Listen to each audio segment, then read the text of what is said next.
everyone. I'm Rhonda Carnival-Leo, and I am here with the famous Dr. Tony Hampton. We are here in San Diego, California, attending the um, Low Carb USA Symposium for Metabolic Health Conference. That's right. And I had the privilege of meeting Dr. Hampton, and he was gracious enough to let me interview him. And I just have a couple questions for him. One question I had was, what diagnosis benefits most from people being in ketosis? Yes, it's a great question. People are deciding, should they be in ketosis or should they just do low carb, right? And so there are many diagnoses that really benefit from ketosis, because when you're in ketosis, it has this protective effect that you don't always receive when you're just doing low carb. So when I think about diagnoses that matter, the first one that comes to mind is cancer. And many of you may know that cancer cells prefer to use glucose. There's something called glutamine also, but we tend to focus on glucose as their primary fuel source.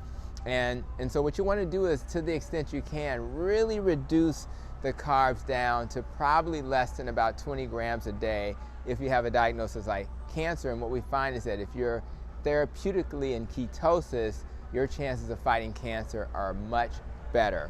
Number two would be the conditions of the brain. And I would say, and maybe that's number 2 and 3, because the first thing I think about are mental illness, right? So when people have things like bipolar, schizophrenia, even depression and anxiety, you can't be on these roller coasters of high and low sugars. You really want to make sure your blood sugars are actually stable, because think about a kid that's like acting out. If you give them the wrong food, like candy for example, they may get a little jittery and irritated.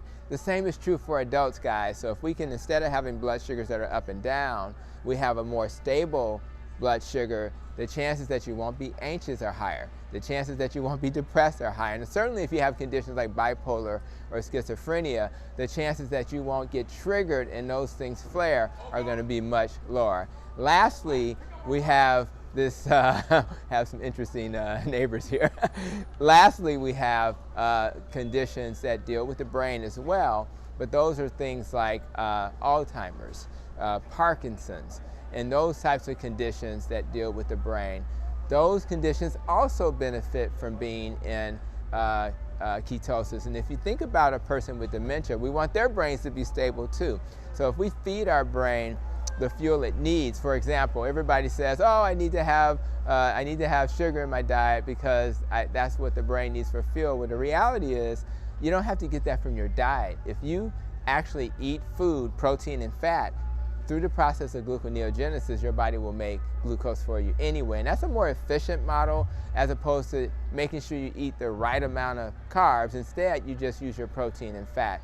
So those are the 3 categories, guys. You know, those neurodegenerative diseases like Parkinson's and Huntington's, the diseases of the mind that deal with your mental health, and then of course the last category is the cancer category. Now some people would say autoimmune diseases as well, but for me, when I see patients, those are the categories that I focus on. So if you have one of these categories, you may want to consider adopting a keto diet and keeping your carbs less than 20, and doing things like a fasting or using a glucose, a ketone meter, should I say. Use a ketone meter from your blood to measure your ketones in that setting. Wow, Dr. Hampton, that was a wealth of information.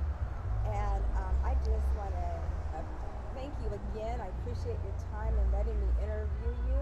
And I hope we get to do this again soon. We will, and you keep doing the great work you're doing. Thank you, Dr. Hampton. All right, thank you, everyone. And y'all have a good rest of your day. Yes.